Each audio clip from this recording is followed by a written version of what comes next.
Commander Veltara stood before the main display screen of the science vessel Harmonious Thought, her three eyes narrowing as she studied the readings that made no sense. The soft blue glow of the instruments reflected off her silver skin, and the gentle hum of the ship's peaceful engines filled the quiet bridge. Around her, the crew of mixed species worked at their stations, all united under the banner of the Zafrani Collective, an alliance of 47 different civilizations that had come together in peace over the past 1,000 years. Commander, the readings are still incorrect, reported Science Officer Keln, his translator device converting his melodic language into standard collective speech. His forearms moved across the console with practiced ease. I have run the diagnostics 3 times. The equipment appears to be functioning properly, but the data cannot be accurate. Veltara moved closer to his station, her long fingers dancing across the controls to pull up the detailed scans. What she saw made her inner eyelid flicker with confusion.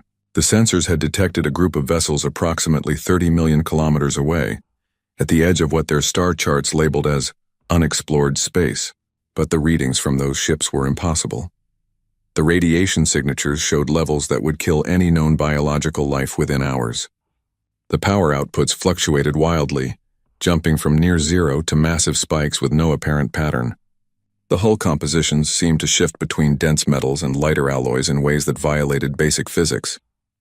Even the thermal readings were wrong, showing heat concentrated in patterns that suggested the ships should be tearing themselves apart. These readings suggest the vessels are either unmanned drones operating under extreme conditions, or our sensors have suffered a cascade failure, Veltara said slowly. She had been a science commander for 30 years and she had never seen anything like this. Have we attempted to establish communication? No, Commander, replied Communications Officer Thren, her whiskers twitching with uncertainty. Standard protocol requires we verify the nature of the contact before initiating first contact procedures. If these are automated weapons platforms, we should maintain our distance. Veltara considered this carefully.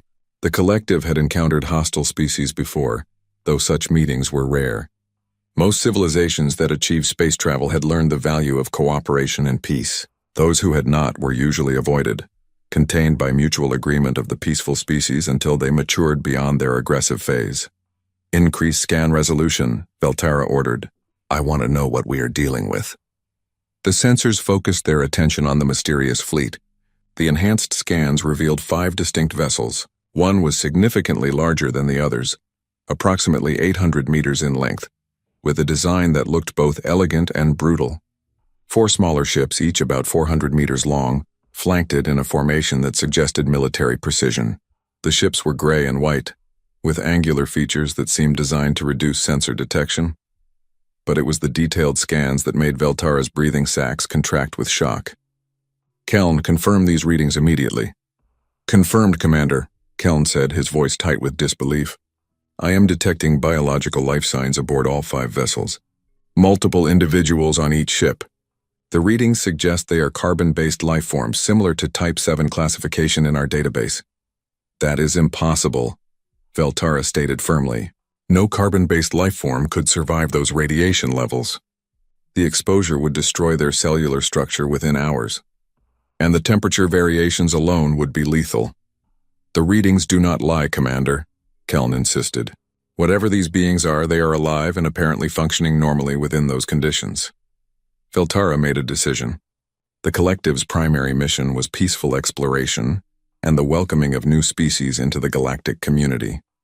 If there was a chance that these were truly living beings, they had a duty to make contact. Initiate first contact protocols. Broadcast on all standard frequencies. Let them know we come in peace. The bridge fell silent as Thren activated the communication systems. The message went out in 17 different languages, each one representing a major civilization in this region of space. The message was simple. Greetings from the Zafrani Collective, an offer of friendship and a request for peaceful dialogue. For several long minutes there was no response. Veltara began to wonder if perhaps the ships were automated after all, or if the beings aboard did not possess the technology to receive their transmission. Then suddenly every screen on the bridge lit up with a new contact alert. Commander, all 5 vessels have changed course, reported the navigation officer. They are moving toward our position at high speed. Estimate contact in 45 minutes. Are they hostile? Veltara asked, her hand moving instinctively toward the shield activation controls. Unknown. They have not powered weapons, but their approach trajectory is aggressive. They are also broadcasting on multiple frequencies. Let me hear it. The bridge speakers crackled to life, and a voice filled the space. It was unlike anything Veltara had heard before, harsh and sharp, with sounds that seemed almost violent in their delivery. The translator struggled for a moment, then began converting the alien speech into something understandable. Unknown vessel, this is the UNSC Indomitable of the United Nations Space Command. You have entered human-controlled space without authorization. Identify yourself and state your intentions immediately. Failure to comply will be considered a hostile act. Human-controlled space? Veltara quickly accessed the collective's comprehensive database of known species and civilizations. She searched for any reference to humans or United Nations Space Command. The search came back empty. These beings were completely unknown to the collective, which should have been impossible. The collective's network of exploration vessels had been mapping this region for centuries. Respond immediately, Veltara ordered. Inform them we are peaceful explorers and mean no harm. Explain that we were unaware this region was claimed territory. Thren transmitted the message, and this time the response came within seconds. The voice was still sharp, but some of the aggression had faded. Harmonious thought, we receive your message. Be advised you are near several human colony systems. Our fleet is on patrol to protect those colonies. We will approach to visual range for identification. Do not power weapons or attempt to flee, or we will consider it a hostile act. Veltara felt her breathing sacs relax slightly. These humans seemed cautious but not immediately aggressive. That was promising. Acknowledge their message.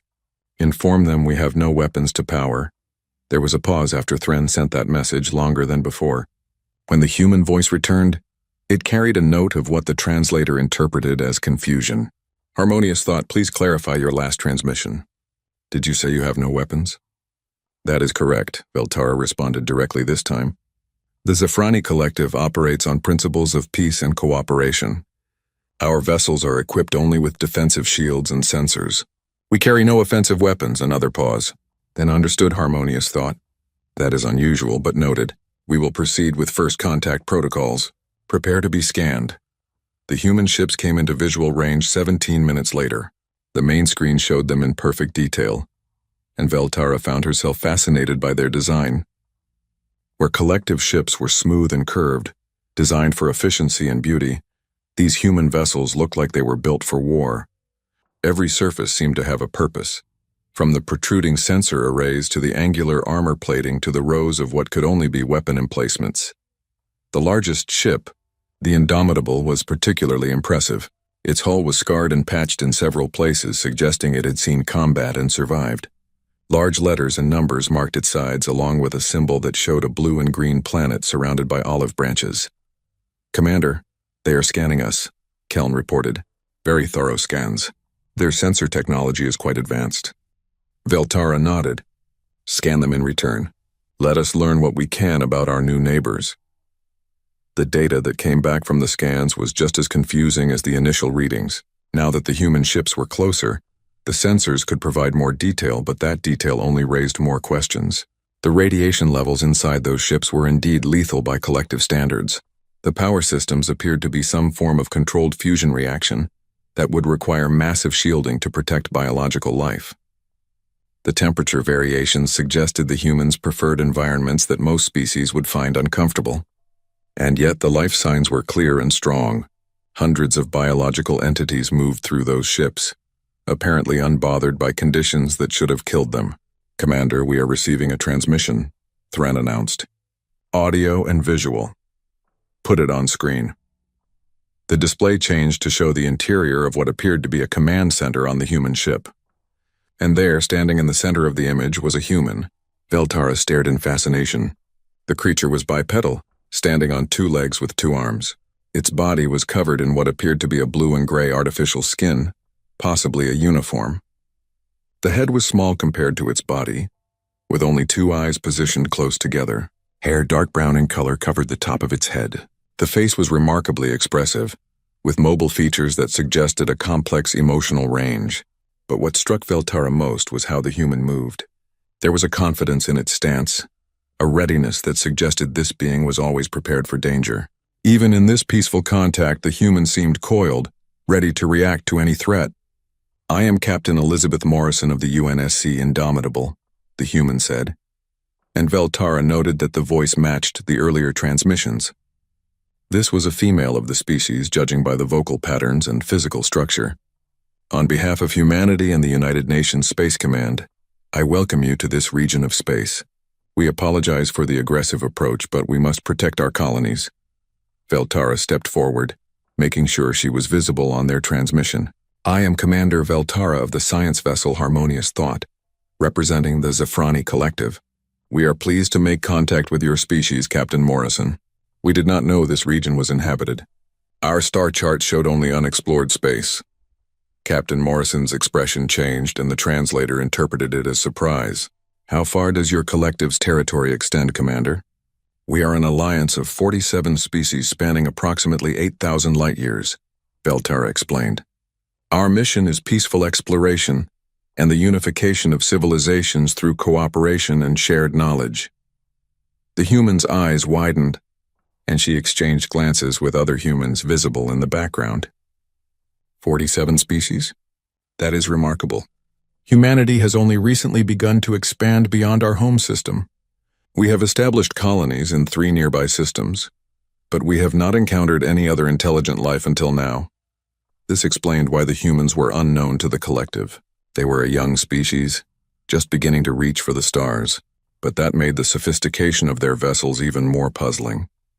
It usually took species hundreds of years to develop the technology for interstellar travel, and even longer to build military vessels of this capability. "Captain Morrison, the Zafrani Collective would be honored to establish diplomatic relations with humanity," Veltara said formally. "It is our tradition to welcome new species and share our knowledge and friendship." Captain Morrison smiled, and Veltara found the expression strangely pleasant despite its alien nature. "We would welcome that as well, Commander. However, I should inform you that I need to report this contact to Earth Command and receive authorization before proceeding with full diplomatic protocols. In the meantime, perhaps we could arrange a cultural exchange? My crew and I would be interested in learning more about the collective, and I am sure you have questions about humanity." "That would be most acceptable," Veltara agreed. "Would you be willing to allow a delegation from my ship to visit yours? And we would welcome human visitors aboard the Harmonious Thought." Captain Morrison hesitated for just a moment, and Veltara saw a flicker of something in her expression. Caution? Concern? But then the human nodded. "Agreed, Commander. We will prepare to receive your delegation. I should warn you, however, that human ships are designed for human environmental needs. You may find the conditions uncomfortable." "We are prepared for variations in environment," Veltara assured her. "Our species has extensive experience with first contact situations. We will bring appropriate environmental suits if necessary." "Understood. We will transmit docking coordinates. Welcome to human space, Commander Veltara. I think this is the beginning of something important." As the transmission ended, Veltara felt a sense of excitement she had not experienced in years. First contact with a new species was always significant, but there was something about these humans that intrigued her. They were clearly advanced, clearly capable, and clearly cautious. But they were also willing to engage in dialogue and exchange. She just hoped that once they boarded the human vessel, the mystery of those impossible readings would finally make sense. The alternative, that the sensors were somehow correct and the humans actually thrived in conditions that should kill them, was too strange to believe. But as she looked at the scarred hull of the Indomitable on the main screen, Veltara had a feeling that humanity was about to teach the collective some very surprising lessons about survival in the universe. The shuttle bay doors of the UNSC Indomitable opened to receive the Zafrani delegation, and Veltara felt her environmental suit systems activate more aggressively. The readings from inside the human ship had not improved. If anything, the closer they got, the more alarming the data became. "Commander, I must again express my concern," Medical Officer Drin said through the suit's communication system. His voice carried a tremor of worry. The radiation levels inside that vessel would be fatal to unprotected collective species within 3 hours. The atmospheric composition contains elevated levels of oxygen that could cause cellular damage over extended periods, and the background electromagnetic fields suggest their power systems are inadequately shielded. Your concerns are noted, Drin, Veltara replied calmly. But we are here for peaceful contact. Our suits will protect us. Besides, if the humans can survive in these conditions, surely we can manage for a brief visit. The shuttle touched down on the deck with a gentle bump, and through the transparent ports, Veltara could see a group of humans waiting to greet them. They wore no environmental suits. No protective gear at all, in fact, except for their uniforms. They simply stood there, breathing the air exposed to the radiation, apparently unconcerned. Veltara led her delegation of 5 down the shuttle's ramp. The first thing she noticed was the gravity. It was heavier than standard collective norm, pulling at her body in a way that made movement require more effort.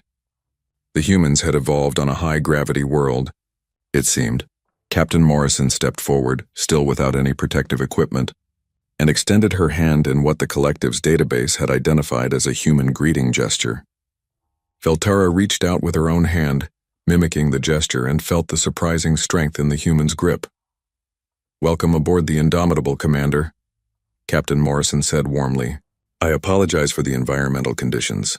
We can adjust the gravity and atmosphere in our diplomatic spaces if needed." "That will not be necessary," Veltara assured her, though privately she was already feeling the strain. "We are equipped to handle the variations. Captain, may I introduce my delegation? Medical Officer Drin, Science Officer Keln, Cultural Liaison Mara, and Security Observer Tan." Captain Morrison introduced her own team, which included her First Officer Commander Chen, Chief Engineer Rodriguez, and Science Officer Dr. Okafor. Then she gestured toward the exit from the shuttle bay. "If you will follow me, I will give you a tour of our vessel. Please feel free to ask any questions." As they walked through the corridors of the Indomitable, Veltara found herself constantly distracted by her suit's warning displays. The radiation alarms kept chirping softly. The atmospheric analyzers kept flagging concerning chemical traces. The temperature fluctuated between ranges that the suit classified as uncomfortable and potentially harmful. And yet, the humans walked through it all without concern. They moved with easy confidence, their bodies apparently adapted to conditions that would hospitalize most collective species. "This is our primary corridor," Captain Morrison explained as they walked.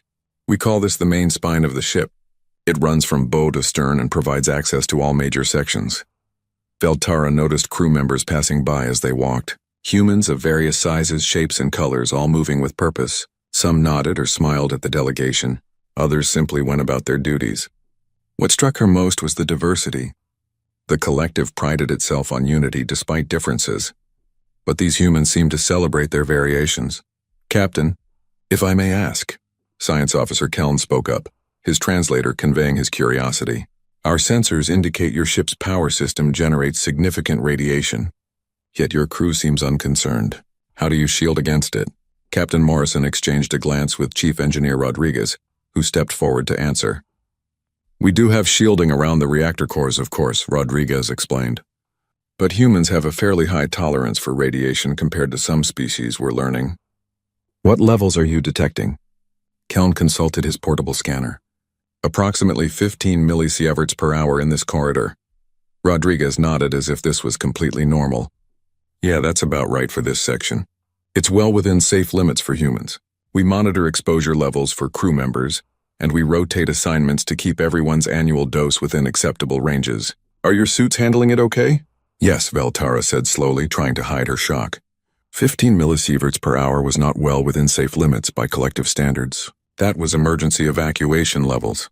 But Rodriguez had spoken about it as casually as discussing the weather. They continued the tour, and each new section brought new impossibilities. The engine room was a maze of massive machinery, all of it running hot and loud. The humans working there wore protective gear, but even that gear would have been inadequate by collective standards. They were surrounded by magnetic fields strong enough to disrupt some electronic devices, yet they worked with practiced ease. The weapons deck was even more disturbing. Rows of missiles sat in their launch tubes, each one containing more explosive force than a collective defense station would use in a year. Railgun capacitors hummed with stored energy that could punch holes through asteroids. Point defense turrets tracked invisible targets with mechanical precision. "This is our main armory," Captain Morrison said, and Veltara noticed that the human's tone had become more serious, more proud. The Indomitable is a destroyer, designed for fleet engagements and colony defense. We can engage targets from extreme range with missiles, medium range with railguns, and close range with our laser point defense system. You carry enough weapons to destroy a small moon, Cultural Liaison Mara observed, her voice tight with concern. Captain, may I ask why humanity feels such weaponry is necessary? Captain Morrison's expression became somber. Because the universe is not always friendly, Liaison Mara. Humanity learned that lesson the hard way. We hope for peace, but we prepare for war. It is better to have these weapons and never use them than to need them and not have them. The tour continued to the crew quarters, and here Veltara received yet another shock. The rooms were small, efficient, and by collective standards quite harsh. The beds were thin mattresses on metal frames. The lighting was bright and white. The temperature was maintained at levels that Veltara's suit classified as cold. This is a standard enlisted crew quarters, Captain Morrison explained. 4 crew members share this space during long deployments. Officers have slightly larger private quarters, but not by much. Space is at a premium on military vessels. This seems quite Spartan, Veltara observed, using a human word she had learned from the database. Do your crew not require more comfortable accommodations? Commander Chen, the first officer, answered this time. Comfort is nice, Commander, but efficiency is more important on a warship. Our crew understands that. Besides, humans are adaptable. We can make ourselves comfortable in almost any environment. The delegation was then invited to the ship's galley, where the crew ate their meals. Captain Morrison offered them refreshments, though she warned that human food might not agree with their biology. Veltara politely declined, but she watched in fascination as Captain Morrison poured herself a dark liquid from a machine that hissed and steamed. This is coffee, Captain Morrison explained, taking a long drink of the steaming liquid. It is a beverage made from roasted plant beans. Many humans find it essential for maintaining alertness during long shifts. Medical Officer Drin's scanner beeped urgently, and he checked it with alarm. Captain, my scanner indicates that beverage contains significant amounts of caffeine, a mild toxin that affects neural function. Are you aware you are consuming poison? Captain Morrison paused mid-sip, then smiled with amusement. Caffeine is only toxic in very large doses, Doctor. In moderate amounts, it is a mild stimulant that helps us stay awake and focused. Humans have been drinking coffee for thousands of years. But the concentration, Drin protested weakly. That single cup contains enough caffeine to cause serious complications in most collective species. Good thing I am human, then, Captain Morrison said cheerfully, and took another drink.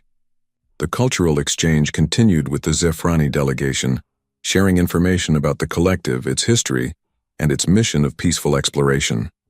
The humans listened with genuine interest, asking thoughtful questions about the various species and how they had come together.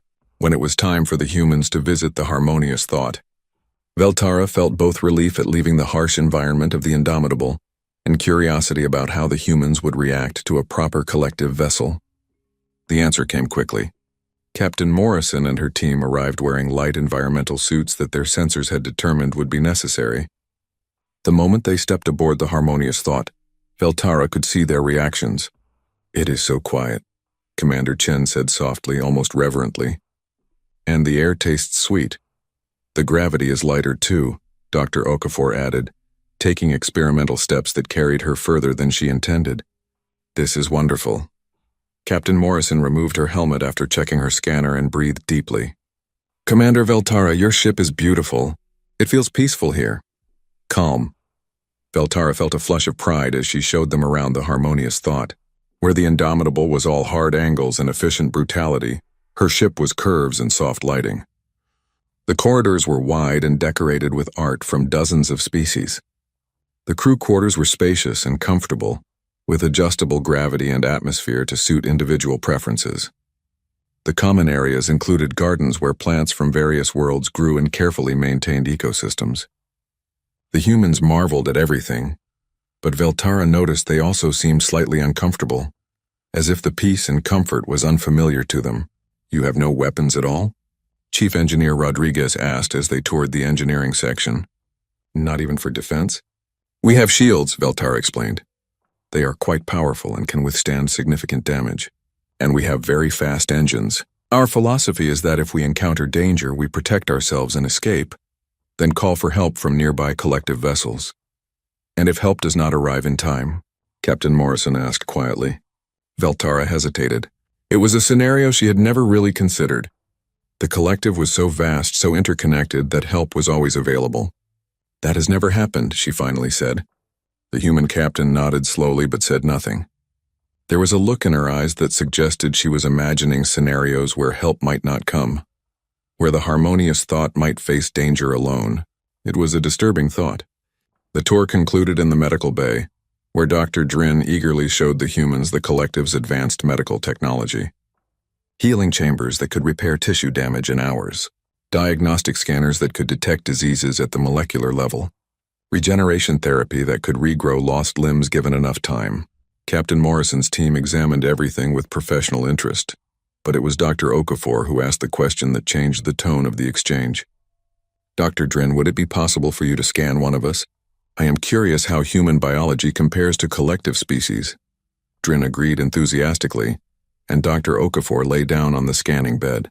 The machine hummed to life, and holographic displays filled the air with detailed imagery of the human's internal structure.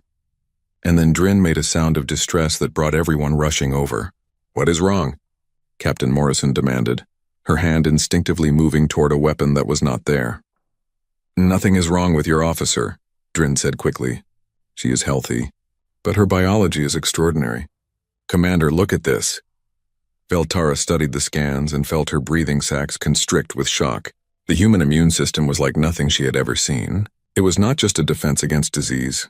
It was a war machine, constantly battling invaders at the cellular level.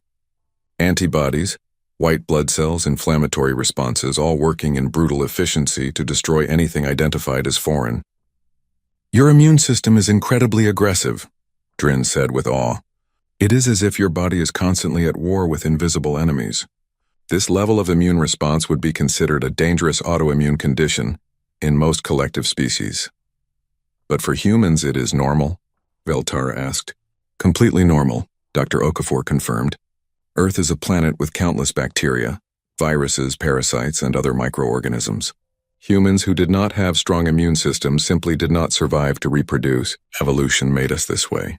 Drin continued examining the scans, and each new discovery brought more exclamations of surprise. Human bones were dense and strong, designed to withstand the high gravity of their homeworld. Human muscles were efficient and powerful, capable of sustained effort that would exhaust most species. The human digestive system could process a wide variety of foods, including many substances that would be toxic to other species.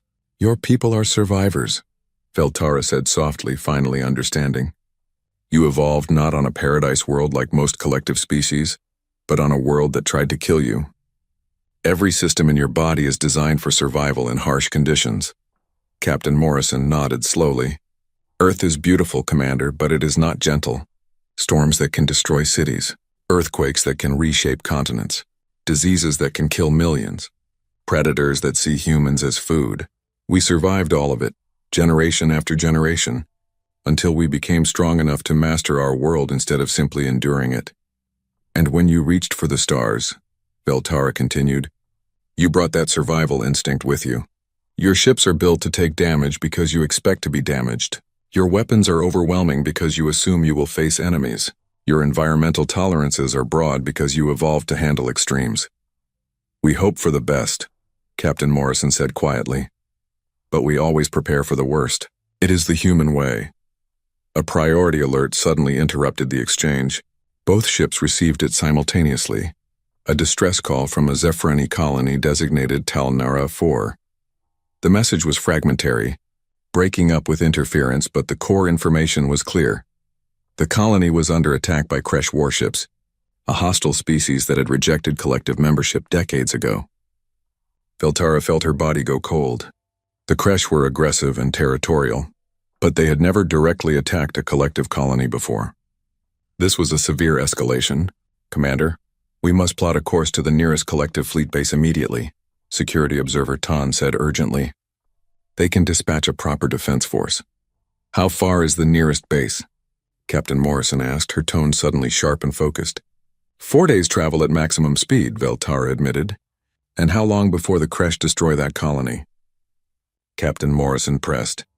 Veltara did not answer. They both knew the truth. The colony would fall long before any collective fleet could arrive. Captain Morrison tapped her communicator. Morrison to all human vessels. Set course for Talnara 4 maximum speed. Combat alert status. I want weapon systems online and crews at battle stations in 15 minutes. Captain, what are you doing? Veltara asked, shocked. Captain Morrison looked at her with eyes that had suddenly become hard as steel. We are going to save those people, Commander. That is what humans do. But you have no obligation to help us, Veltara protested. We just met. This is not your fight. Innocent people are dying, Captain Morrison said simply. That makes it everyone's fight. Now, Commander, I need to know everything about these Kresh, their tactics, their weapons, their ships, because in a few hours, humanity is going to teach them a very important lesson about what happens when you attack the innocent. As the Zafrani delegation rushed back to their shuttle, Veltara felt a mixture of fear and hope. The humans were rushing toward a battle, toward danger as if it was the most natural thing in the world. Perhaps for them it was. The combined fleet of 5 human warships and 1 Zafrani science vessel hurtled through space at maximum speed, racing against time to reach Talnara 4 before it was too late. Veltara had returned to the harmonious thought, but Captain Morrison had insisted on maintaining an open communication channel between the ships. Now, as Veltara watched her displays, she could see the humans preparing for battle in ways that both fascinated and disturbed her. Commander, I need you to tell me everything about the Kresh. Captain Morrison's voice came through the speakers. On the visual display, Veltara could see the human captain standing on her bridge, surrounded by crew members working at a pace that seemed almost frantic. Their weapons, their tactics, their ship capabilities, every detail matters. Veltara pulled up the collective's files on the Kresh and began sharing them with the human fleet. The Kresh are a warrior culture, she explained. They rejected membership in the collective because they view peace as weakness. They have attacked collective shipping in the past, but always in small raids. Never a direct assault on a colony. What changed? Commander Chen asked. The human first officer appeared on a secondary screen, her expression focused and serious. Unknown, Veltara admitted, but it does not matter now. What matters is stopping them. She brought up technical schematics of Kresh warships. They typically operate in groups of 3 to 5 vessels. Their ships are heavily armed with plasma cannons and missile systems. They prefer direct assault tactics, overwhelming their targets with firepower. Shields? Chief Engineer Rodriguez asked from somewhere off-screen. Yes, but not as advanced as collective technology. They rely more on armor plating than energy shields. Their philosophy is that offense is the best defense. Captain Morrison nodded thoughtfully. What about collective defense capabilities? How does a collective colony typically defend against attack? This was the question Veltara had been dreading. Collective colonies are protected by defensive satellites with shield generators and communication arrays. The strategy is to maintain shields until help can arrive from the nearest fleet base. We do not believe in maintaining large military forces. We prefer to invest in exploration and scientific advancement. There was a moment of silence from the human ships. Then Captain Morrison spoke carefully, as if trying to choose her words with diplomacy. Commander, I mean no offense, but that strategy assumes the enemy will give you time to call for help, and that help can arrive quickly enough. What if neither of those assumptions is true? Then the colony evacuates to underground shelters and waits for rescue, Veltara said, hearing the weakness in that plan even as she spoke it. And if the Kresh start bombarding the planet? Dr. Okafor asked quietly. Veltara did not answer. She did not need to. They all knew what would happen. The Kresh would simply pound the colony from orbit until nothing remained. It was a scenario the collective had never seriously prepared for, because they could not imagine a species being so brutal, so willing to commit what amounted to mass murder. But the humans could imagine it. Veltara could see it in their faces, in the way they moved and spoke. They had imagined such scenarios and planned for them. Perhaps they had even experienced them. All right, Captain Morrison said, her tone becoming brisk and military. Here is how this is going to work. The harmonious thought will remain at a safe distance and provide sensor support. Your sensors are more advanced than ours, and we will need that information advantage. The human fleet will engage the Kresh directly. Captain, there are only 5 human ships, Security Observer Tan protested. The Kresh typically operate with at least 3 warships, and each is comparable in size to your destroyer. The odds are not in your favor. The odds are never in our favor, observer, Captain Morrison replied with a slight smile. That is why humans learn to cheat. Rodriguez, give me a status report on all vessels. The chief engineer's voice came through clearly. Indomitable is at 98% combat readiness. Minor maintenance items, nothing critical. Frigates Thermopylae, Agincourt and Hastings are all green across the board. Frigate Alamo is reporting some issues with her starboard missile tubes. But they will be operational before engagement. Good, Chen. I want a combat plan that assumes we are facing at least 3 crash-heavy cruisers. Use the tactical data Commander Veltara provided. I want options for both defensive and offensive scenarios. Aye, Captain. Tactical team is already running simulations. Veltara watched in amazement as the human crew worked. They moved with a speed and efficiency that seemed almost choreographed, each person knowing their role and executing it perfectly.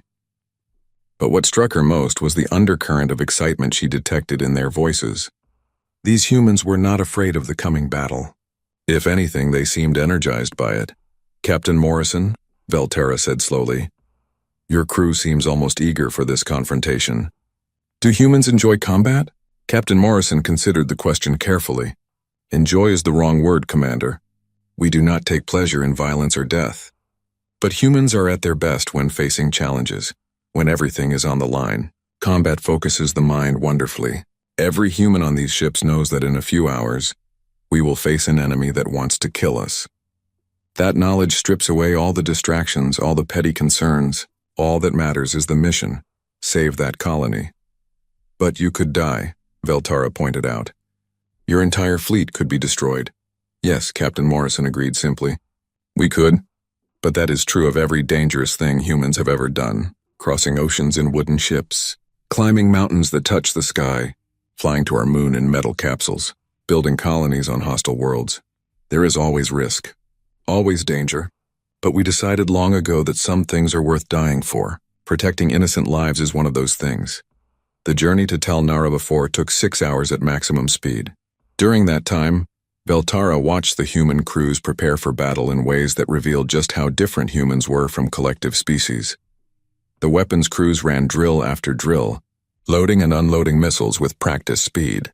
The gun crews calibrated their rail guns to microscopic precision. The damage control teams rehearsed responses to hull breaches, fires, and system failures. Every crew member had multiple backup jobs, trained to fill in if their primary role became impossible. But it was the medical preparations that truly disturbed Veltara. She watched through shared video feeds as the human medical bays prepared for casualties. Dr. Okafor and her team set up trauma stations, prepared blood supplies, and readied surgical equipment. They were preparing for their own people to be wounded, to be hurt, possibly to die. And they did it with calm professionalism, as if this was just another normal day. Commander Veltara, we are receiving updated information from Tal Nara A4. Communications Officer Thren reported urgently. The colony's shields are at 40% and failing. They report 3 crash-heavy cruisers in orbit, conducting systematic bombardment. Estimated time until shield collapse is 90 minutes. Human fleet, did you receive that? Veltara asked. We received it, Captain Morrison confirmed. All ships increase to emergency speed. We need to shave 20 minutes off our arrival time. I do not care what we have to burn out, we can repair it later. The human ship surged forward, their engines glowing brighter as they pushed beyond normal operational limits. Veltara's sensors detected dangerous heat buildups in their power systems, stress fractures forming in structural members, and a dozen other problems that should have forced them to reduce speed. But the humans kept pushing. They were willing to damage their own ships, risk their own safety, to arrive a few minutes faster. It was reckless. It was dangerous. It was thoroughly human. Approaching Tal Nara 4, the navigation officer reported. Estimate arrival in 10 minutes. Sensor range to target in 3 minutes. All ships battle stations, Captain Morrison ordered. Weapons hot, shields to maximum. Sensor officers, I want continuous updates on enemy positions and status. Combat control, initiate tactical network. Let us make sure we are all shooting at the right targets. Veltara watched as the human ships formed up into a combat formation that looked nothing like collective defensive patterns. Instead of clustering together for mutual shield support, the human ships spread out, creating a wide net with overlapping fields of fire. The Indomitable took the center position, with 2 frigates on each flank. Commander, our sensors are detecting the Kresh ships, Keln reported. 3 heavy cruisers exactly as the colony reported. They are in high orbit, using their plasma cannons to hammer the planetary shields. Wait, Commander, the colony shields are failing. They have collapsed. Human fleet, the colony shields are down, Veltara transmitted urgently. Acknowledged, Captain Morrison replied, and Veltara heard the tension in her voice for the first time. All ships combat speed. We are out of time. The human fleet burst into the Tal Nara system like an avenging swarm. Alarms immediately began screaming on the harmonious thought, as Veltara's sensors detected massive energy buildups on the human ships. Weapons that had been dormant activated in sequence. Missile tubes opened. Railgun capacitors charged to full power. Point defense systems came online and began tracking potential targets. The Kresh ships detected the new arrivals immediately. Veltara watched as they broke off their bombardment and began turning to face this new threat. They were large vessels, each one nearly a kilometer long with hulls bristling with weapons. They moved with ponderous grace, their massive engines pushing them into position. Kresh vessels are hailing us, Thren reported. They are demanding we leave immediately or be destroyed. Tell them to surrender, Captain Morrison replied coldly. One chance. They leave now or we will remove them. Veltara felt her breathing sacs constrict with fear. The human was giving the Kresh an ultimatum. The Kresh, who outnumbered and outmassed the human fleet, it was either incredibly brave or incredibly foolish. The Kresh response came in the form of plasma fire. All 3 cruisers opened up simultaneously, sending streams of superheated plasma arcing across space toward the human fleet. And that was when Veltara learned what human combat truly looked like. All ships, evasive pattern Delta, Captain Morrison ordered, her voice calm despite the incoming fire. Point defense, engage. The human ships scattered like startled fish, each one moving on a different vector. The plasma fire, which had been aimed at where the ships were, passed harmlessly through empty space. And then the human point defense systems opened fire, thousands of laser pulses per second, creating a web of light that intercepted any plasma bolts that came close. Frigates. Weapons free, Captain Morrison continued. Indomitable will provide targeting data. Let us show them what happens when you attack innocent people. The 4 frigates fired first, and Veltara watched in awe as railgun slugs accelerated to a significant fraction of light speed. There was no warning, no visible beam, just sudden impact as hypersonic projectiles slammed into the lead Kresh cruiser. Armor plating shattered. Internal explosions bloomed like flowers. The Kresh ship staggered, its shields flickering as they tried to absorb the kinetic energy. Good hits on target Alpha, someone reported. Multiple hull penetrations. They are venting atmosphere. Target Alpha is wounded but still functional, Captain Morrison said. Continue fire. Indomitable missile launch, full spread, targeting Beta. The destroyer's missile tubes spat out dozens of warheads, each one a streak of light accelerating toward the second Kresh cruiser. The Kresh tried to shoot them down, but there were too many targets. Some missiles were destroyed, but others got through, slamming into the hull and detonating with nuclear fury. Direct hits on target Beta. Their forward shields are down. Structural damage to bow section. Frigates, shift fire to target Gamma, Captain Morrison ordered. Do not let them coordinate their attacks. The battle became a deadly dance. The Kresh ships were powerful, but they were designed for overwhelming single targets with concentrated fire. Against the human fleet's speed and coordination, they struggled. Every time they focused on one human ship, the others would pour fire into them from different angles. Every time they tried to maneuver, the humans had already predicted their movement and positioned to exploit it. Veltara watched through her sensors as the Indomitable did something that should have been impossible. A Kresh plasma beam lanced toward the destroyer, a hit that would certainly penetrate shields and cause massive damage, but instead of dodging, the Indomitable rotated, presenting her heavily armored flank to the beam. The plasma carved a glowing wound across the hull, burning away armor and cutting deep into the ship's structure. Direct hit to Indomitable, Keln reported with alarm. Sections 12 through 15 are exposed to vacuum. Multiple casualties reported, but the Indomitable did not slow down, did not retreat. The damage control team sealed the breaches even as the ship continued to fight. Captain Morrison's voice came through the communication channel, slightly strained but still strong. Damage control, seal those sections. Medical, treat casualties. All other stations, continue firing. We are not done yet.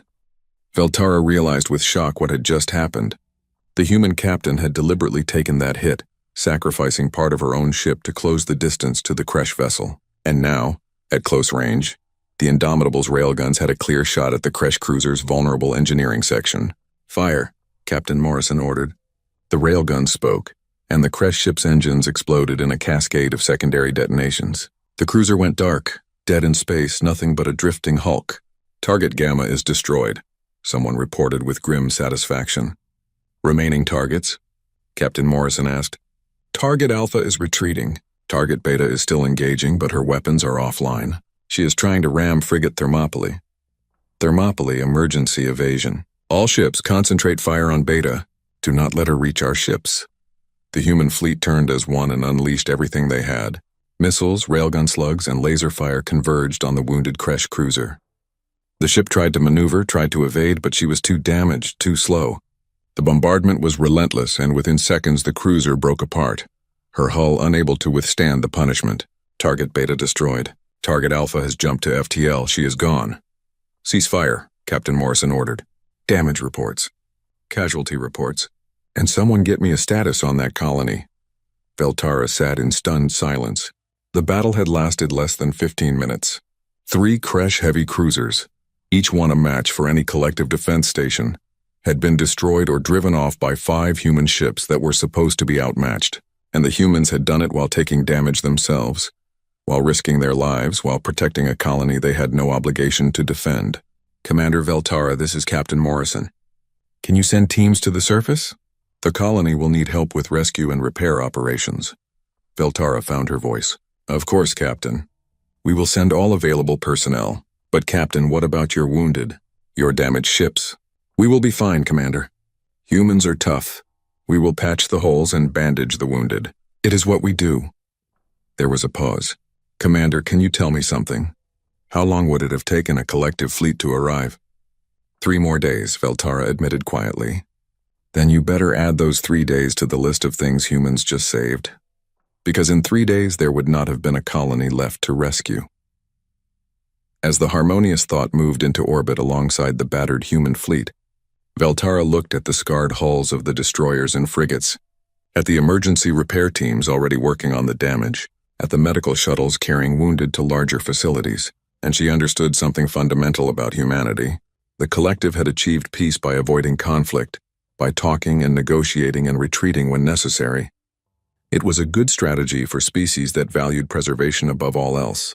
But humans had achieved peace by being so dangerous, so capable, so willing to fight that others thought twice before threatening them. They did not seek war, but they would not run from it either. They would stand and fight for what they believed was right, even if it cost them dearly. Veltara had asked how humanity survived long enough to reach the stars. Now she had her answer. They survived because they were willing to pay the price of survival. They survived because they turned their weaknesses into strengths and their fears into weapons. They survived because they decided, somewhere in their violent history, that some things were worth more than survival itself. They survived because they were human, and humans did not give up. Ever. The aftermath of the Battle of Talnara IV revealed just how differently humans approached the concept of acceptable losses. While the Zephrani rescue teams worked on the planet's surface helping evacuate civilians and treat the injured, Veltara watched in fascination as the human crews dealt with their own damage. The UNSC Indomitable had taken significant hits during the battle. A whole section of her hull was exposed to space, with twisted metal and scorched armor marking where the crash plasma beam had carved through multiple decks. By collective standards, the ship should have been towed to a repair facility and declared non-operational for months. Instead, Captain Morrison had given the ship 4 hours to complete emergency repairs and return to combat readiness. "Commander, you should see this," Science Officer Keln said, his voice filled with disbelief. He transferred a video feed to Veltara's display, showing the human damage control teams at work. They moved through the vacuum of space in armored suits, cutting away damaged sections with plasma torches and welding new plates in place. It was crude work, nothing like the precise repairs a collective engineering team would perform. But it was fast, and more importantly, it was effective. The humans were not trying to restore the ship to perfect condition. They were just trying to make it functional enough to fight again. They are not even replacing the damaged systems. Keln observed. They are simply sealing the breaches and rerouting power around the destroyed sections. It is like putting a bandage on a wound instead of properly healing it. But it works, Veltara said quietly. And it is fast. In a prolonged conflict, that speed could mean the difference between survival and destruction. Inside the ship, the medical teams worked with similar efficiency. Dr. Okafor moved through the medical bay with practiced calm, treating injuries that ranged from minor burns to severe radiation exposure. Veltara had offered the assistance of the Harmonious Thoughts medical facilities, which were more advanced, but the human doctor had politely declined. "We take care of our own," Dr. Okafor had said simply, "but thank you for the offer." Now watching through the shared medical feeds, Veltara understood why. Human medicine was aggressive, almost violent by collective standards. Where collective doctors would use gentle regeneration therapies and careful tissue reconstruction, the humans used drugs that forced the body to heal faster, surgeries that cut and stitched with brutal efficiency, and treatments that caused pain in order to prevent worse damage. One particular case caught Veltara's attention. A young human male barely into adulthood by their standards had suffered severe burns across his arms and chest. Dr. Okafor treated the wounds with a combination of synthetic skin grafts and pain medication, then sent the young man back to light duty. He would be in pain for days, possibly weeks, but he could still function, still contribute to the ship's operations. "Does that not seem cruel?" Medical Officer Drin asked, watching the same feed. "To send an injured crew member back to work when he should be resting and healing?" "Cruel, perhaps," Veltara agreed, "but also practical. The Indomitable is still damaged and needs every crew member. That young human understands this and chooses to continue serving despite his pain. It is a kind of strength we do not often see in the collective." The colony on Tal Nara 4 was a different kind of disaster. The Kresh bombardment had destroyed several buildings, killed 32 colonists and injured hundreds more. The surviving population was traumatized, frightened, and demanding answers about why they had been attacked and why help had taken so long to arrive. Veltara transported down to the surface to assess the situation and found Captain Morrison already there, speaking with the colony administrator. The human captain was still wearing her uniform, which was now stained with sweat and streaked with carbon scoring from the battle. She looked exhausted but alert, her eyes constantly scanning for threats even in this supposedly safe location. "Administrator Kelnris, I understand your frustration," Captain Morrison was saying patiently. "But the important thing is that the Kresh have been driven off. Your colony is safe now." "Safe?" The administrator's voice rose with anger and fear. 32 of my people are dead. Our main power station is destroyed. Our communication array is barely functional. How is that safe?" "Because you are alive," Captain Morrison replied firmly. "Because your colony still exists. Because the children playing in that courtyard over there still have a future.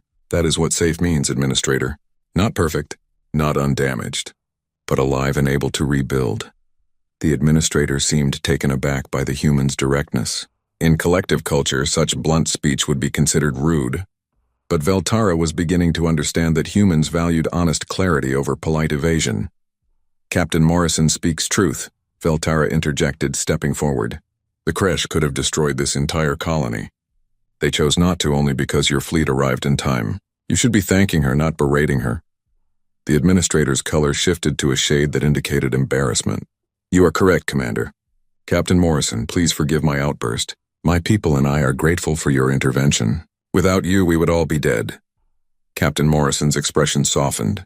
"No apology necessary, Administrator. You have been through a terrible ordeal. My crew and I will help with the repairs and security for as long as you need us." Over the next several hours, Veltara watched as human engineering teams worked alongside collective colonists to restore basic services. The humans brought a level of creative problem-solving that continually surprised her. When the main power station proved too damaged to repair quickly, the humans rigged a temporary power grid using portable fusion generators from their ships. When the communication array could not be fixed with available parts, they jury-rigged a solution using components from 3 different systems that should not have been compatible. "How do you know how to do all of this?" Veltara asked Chief Engineer Rodriguez, who was elbow-deep in a damaged power conduit, somehow making collective technology work with human replacement parts. Rodriguez laughed. "Commander, Humans have been fixing broken things with improvised solutions since we invented tools. We call it making do. When you grow up on a world where everything is trying to kill you, you learn to be creative with limited resources. Plus, engineering school taught me that any problem can be solved if you are willing to think outside the box and accept that the solution might not be pretty. But this violates at least a dozen safety protocols, Veltara pointed out, looking at the tangle of wires and jury-rigged connections. Yep, Rodriguez agreed cheerfully. But it works, and it will keep working until you can get proper replacement parts from a collective supply station. Sometimes safe enough is better than perfect, but not ready yet. As the day progressed, more details about the Kresh attack became clear. The 3 cruisers had arrived without warning and immediately begun bombardment. They had targeted the colony's defenses first, then moved on to infrastructure and population centers. It was a deliberate terror attack, designed to send a message to the collective. Your colonies are vulnerable, and we can strike whenever we choose.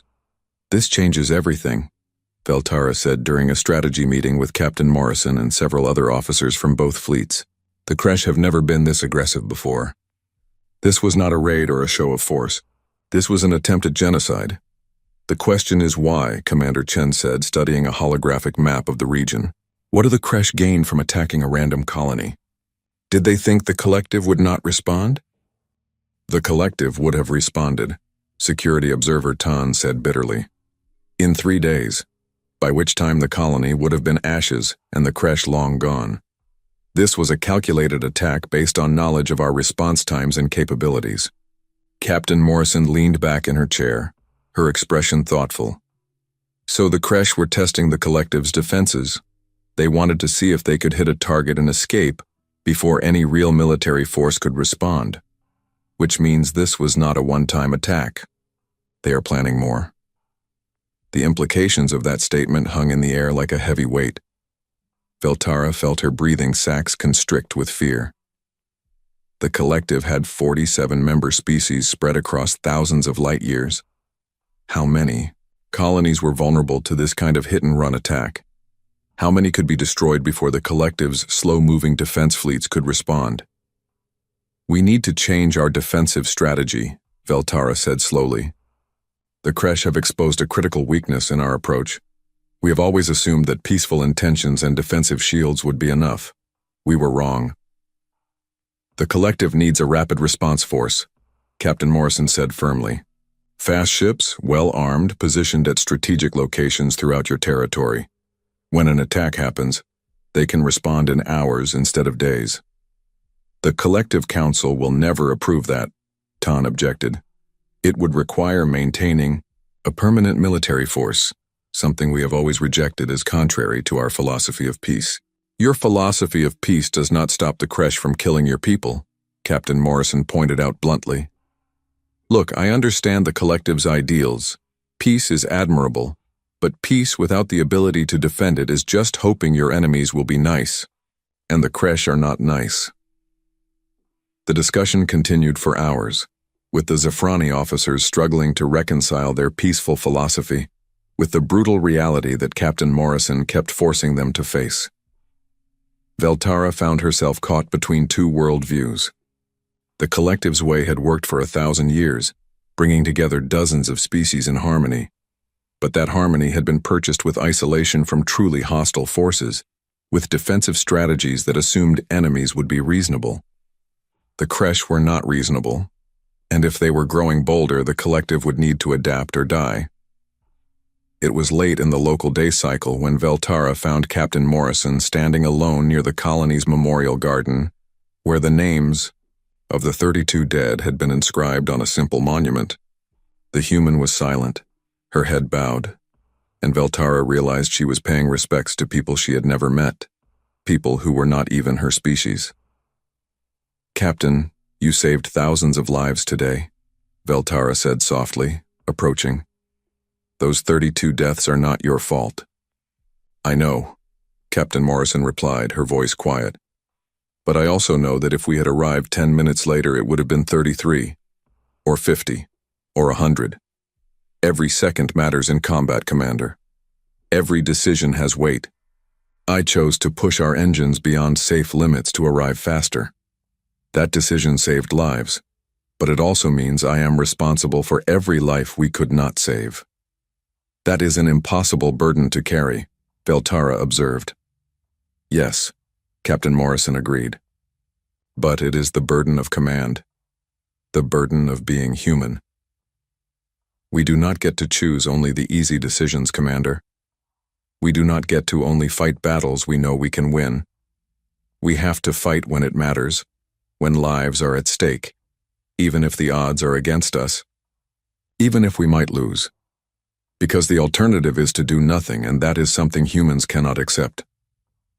They stood in silence for a moment, watching the sun set over the damaged colony. In the distance, human and Zafrani workers continued, their repairs working together despite their differences, united by a common goal of restoration and protection.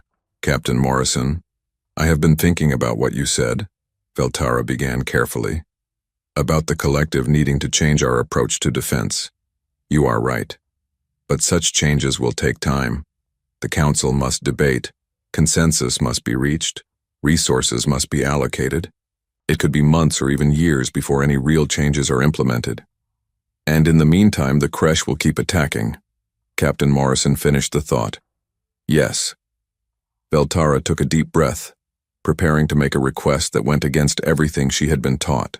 Captain, would humanity be willing to help? Not just with this one colony, but with the collective as a whole? We could offer technology sharing, resource access, cultural exchange. In return, you could help us establish better defenses, train. Our security forces provide rapid response capability until we can build our own. Captain Morrison turned to look at her directly. Commander, are you asking humanity to become the collective's military arm? No, Veltara said quickly. I am asking humanity to become the collective's teachers. Teach us what you know about survival, about defense, about the hard choices that must be made when peace fails. We have much to learn from your species, Captain. Lessons paid for in human blood over your long history. We would be honored if you would share those lessons, so that we do not have to learn them the same painful way. Captain Morrison considered this for a long moment. I cannot make that decision alone, Commander. I will need to consult with Earth Command. But personally, I think it is a good idea. Humanity could benefit from the collective's knowledge and friendship as much as you could benefit from our experience with warfare. We could learn from each other. Then let us hope our leaders are as wise as we are, Veltara said with a gesture that conveyed hope and determination. As they walked back toward the command center, Veltara realized that something fundamental had changed in her understanding of the universe. The collective had always believed that civilizations matured by moving away from violence, that peace was the natural end state of intelligent evolution. But humanity had shown her a different truth. Peace was not the absence of violence. It was the choice to use violence only when necessary, in defense of those who could not defend themselves. It was the willingness to pay the terrible price of survival so that others would not have to. The collective had achieved peace by avoiding war. Humanity had achieved peace by becoming so skilled at war that others feared to start one. Both approaches had value. Perhaps working together, they could find a better way, a way that combined the collective's idealism with humanity's realism, a way that honored both peace and the sometimes necessary violence required to protect it. It was a strange thought for a Zafrani science officer who had spent her career exploring in the name of peaceful cooperation. But then, these were strange times, times that called for new thinking, new alliances, new approaches to old problems, times that called for the unique combination of collective wisdom and human determination, times that would test whether peace and strength could coexist, or whether the galaxy would force every species to choose between the two. 3 weeks had passed since the Battle of Talnara IV, and the galaxy was still adjusting to the implications of humanity's dramatic entrance onto the interstellar stage. Veltara stood in the Grand Assembly Hall of the Zafrani Collective's Central Council Station, watching as representatives from 47 species debated the question that had dominated every discussion since the battle: what to do about humanity. The council chamber was a magnificent structure, designed to represent the unity and diversity of the collective. Each species had their own section with customized environments, from the water-filled tanks of the Aquari delegates to the high-pressure chambers of the Densari.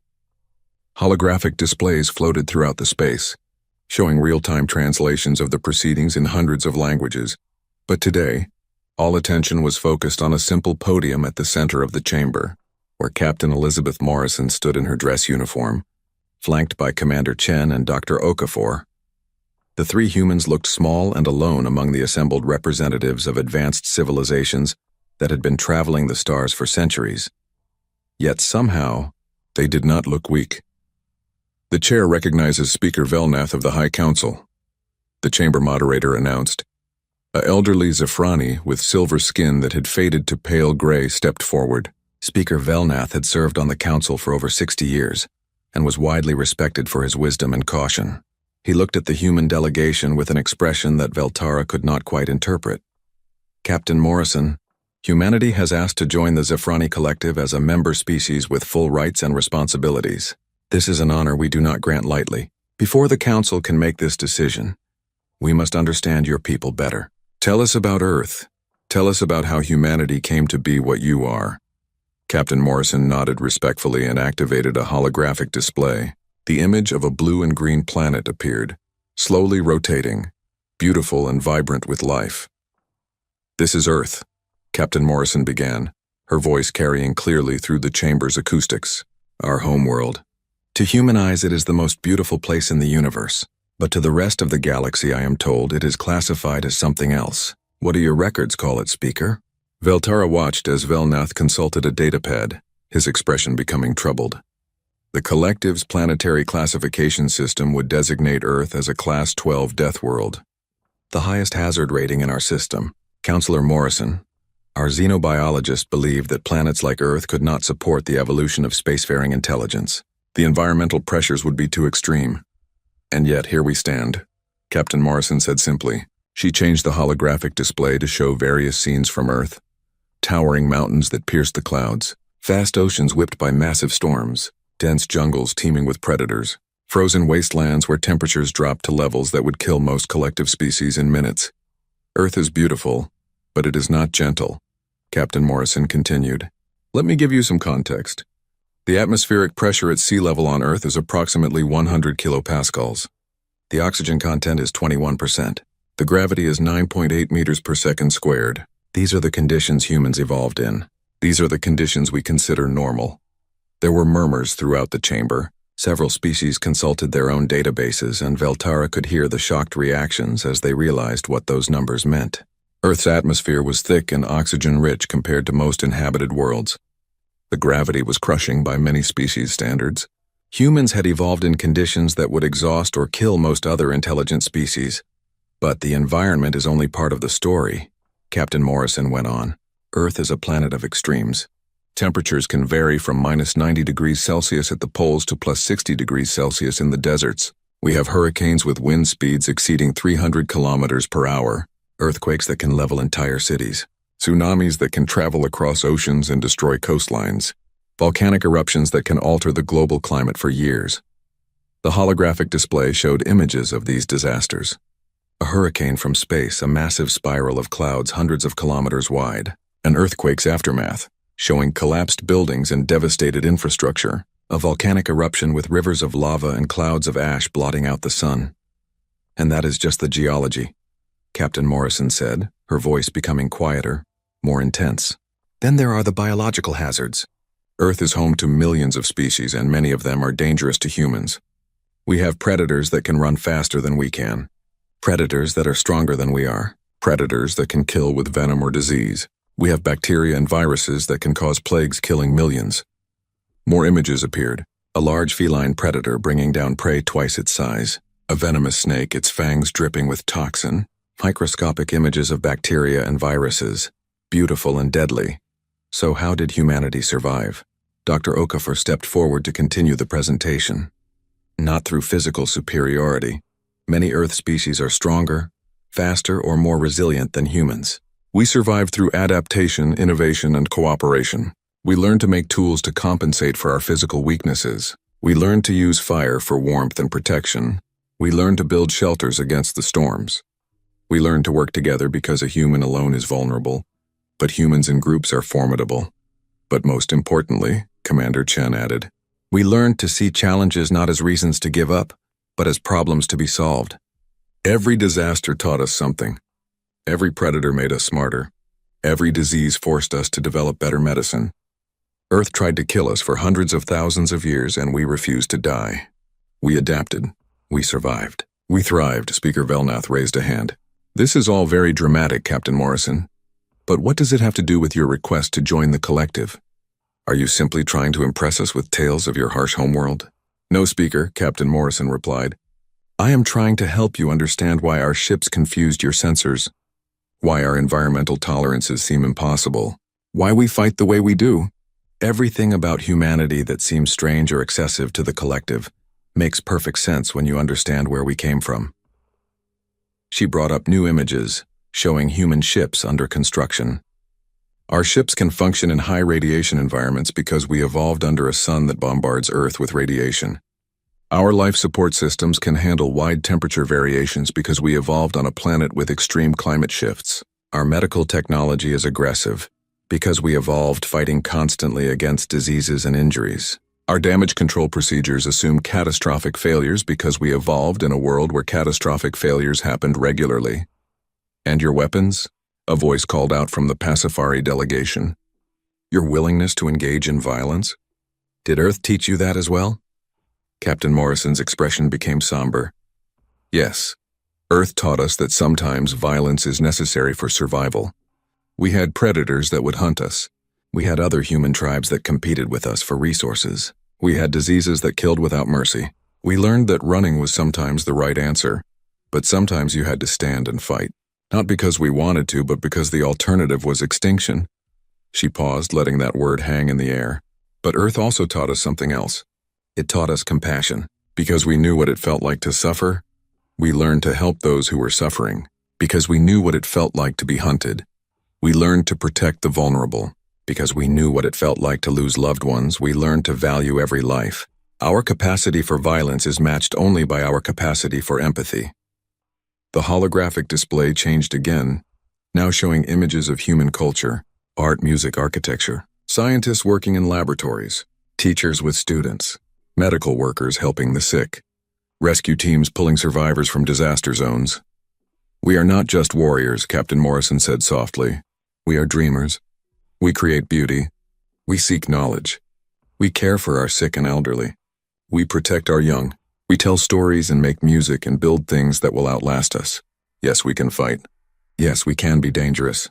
But we fight to protect what we love, and we are dangerous only to those who threaten the innocent. Veltara watched the council members as they absorbed this information. Some looked troubled. Some looked fascinated. A few looked frightened.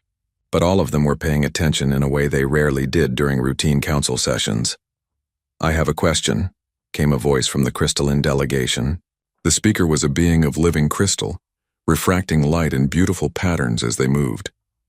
Captain Morrison, you say your species fights to protect the innocent. But who decides what is innocent? Who decides when violence is justified? These are subjective judgments, are they not? They are, Captain Morrison agreed. And humans have made terrible mistakes throughout our history. We have fought wars for bad reasons. We have killed innocents. We have let fear and anger guide us when wisdom should have prevailed. Our history is full of darkness as well as light. This admission caused a stir in the chamber. It was unusual for a species to acknowledge their failures so openly. But we learn from our mistakes. Commander Chen stepped forward again. Every war teaches us the cost of conflict. Every innocent death reminds us of the responsibility that comes with power. We are not perfect and we do not claim to be, but we are always trying to be better than we were. That is the human way as well. Constant improvement, constant growth, constant striving toward ideals we may never fully reach. Speaker Velnath stood again. Captain Morrison, I must be frank with you. There are many on this council who fear humanity. They see your weapons, your willingness to fight, your adaptation to a death world, and they see a threat. They worry that bringing humanity into the collective will corrupt our principles of peace and harmony. How do you respond to these fears? Captain Morrison met his gaze steadily. I would say their fears are not entirely unreasonable, Speaker. Humanity is different from the collective species. We do approach problems differently. We are more comfortable with risk, with conflict, with the hard choices that peaceful species prefer to avoid. But I would also say this. The Kresh attacked Talnara 4 because they knew the collective was not prepared to respond quickly. They knew your philosophy of peace made you vulnerable. We did not corrupt your principles by saving that colony. We protected them. There is no peace if there is no one left alive to enjoy it. So you believe the collective needs humanity's warrior spirit? Velnath pressed. I believe the collective needs balance, Captain Morrison replied. You have achieved something remarkable. 47 species working together in harmony. That is beautiful. That is valuable. But it is also fragile. One aggressive species like the Kresh can shatter that harmony if you are not prepared to defend it. You do not need to become warriors yourselves, but you do need to understand that peace is not the natural state of the universe. Peace is something that must be protected, sometimes with force. There was a long silence in the chamber. Veltara could see the council members debating among themselves, their body language and expressions revealing the depth of their internal struggle. Everything Captain Morrison had said challenged core collective beliefs. But everything she had said was also demonstrably true. Finally, a new voice spoke. It was High Counselor Mershen, the most senior member of the council and rarely involved in day-to-day debates. When Mershen spoke, everyone listened. Captain Morrison, I am 147 years old. I have served on this council for 70 years. In that time, I have seen the collective grow and prosper. I have seen peace prevail. But I have also seen us grow complacent. We assumed that because we chose peace, others would as well. The attack on Talnara 4 proved we were wrong. The ancient counselor moved slowly toward the center of the chamber, approaching the human delegation. I have reviewed the combat recordings from the battle. I have seen how your fleet fought.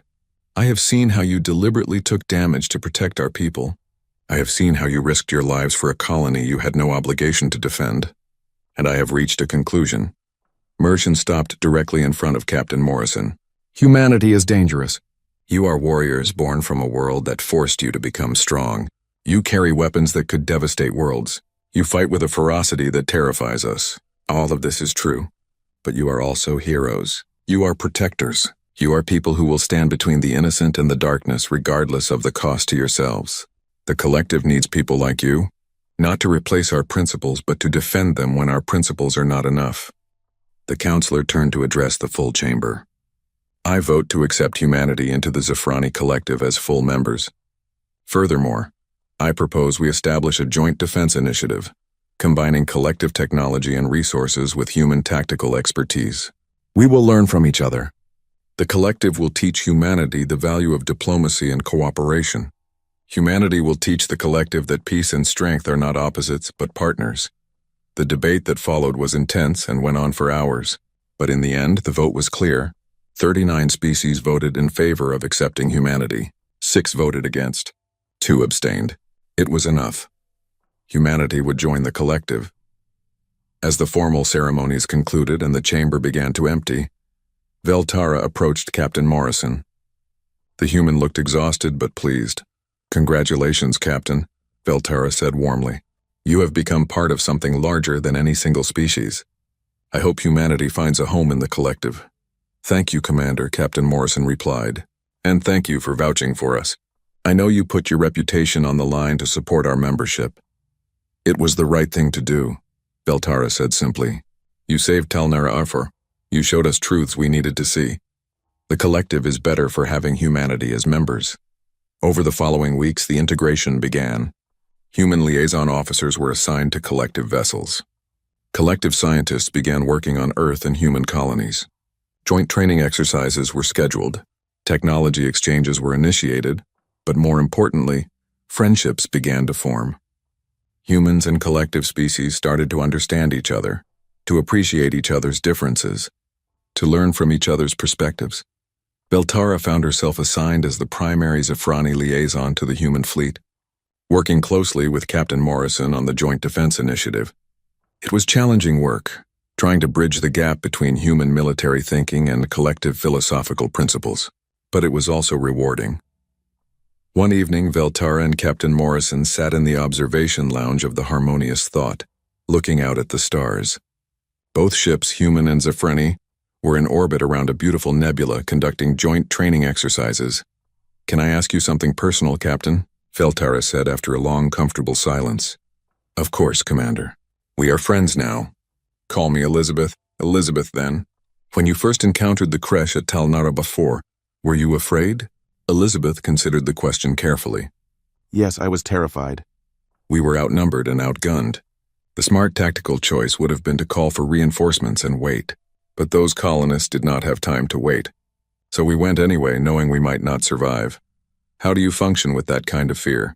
Feltara asked. How do you make decisions when you are afraid? That is the secret, Commander. You do not wait until you are not afraid. You act despite the fear. Courage is not the absence of fear. It is doing what needs to be done even when you are terrified. Every human who has ever done something brave has been afraid. We just do not let the fear stop us. Feltara absorbed this wisdom. It was so different from collective teaching, which emphasized calm rationality and careful deliberation, but she could see the value in it. Sometimes there was no time for calm deliberation. Sometimes you had to act on instinct and hope it was enough. The collective has much to learn from humanity, Feltara said thoughtfully. And humanity has much to learn from the collective, Elizabeth replied. Your people have achieved something we are still working toward. You have peace without having to constantly fight for it. You have cooperation across species barriers that humans still struggle with among ourselves.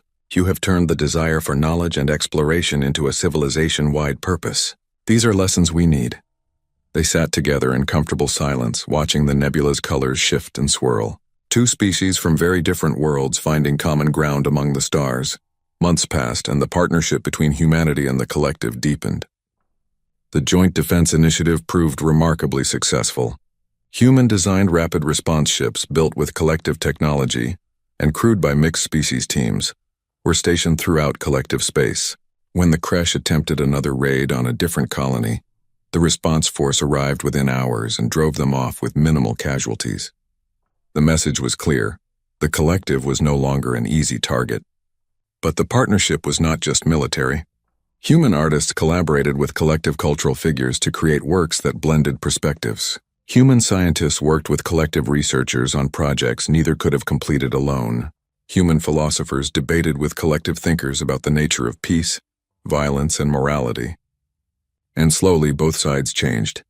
The collective began to understand that strength and peace were not opposites. Humans began to understand that there were alternatives to immediate violent response, that sometimes patience and diplomacy could achieve what force could not. It was not always smooth. There were disagreements and cultural misunderstandings. Some collective species remained suspicious of human aggression. Some humans grew frustrated with collective bureaucracy and endless debates. But both sides kept working at it, kept trying to bridge the gap because both sides recognized the value of what they were building together. Feltara's logs from this period would later become essential historical documents, providing insight into the early days of human collective integration.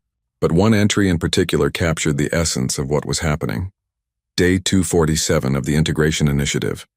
Today I watched human Marines training collective security forces in combat tactics.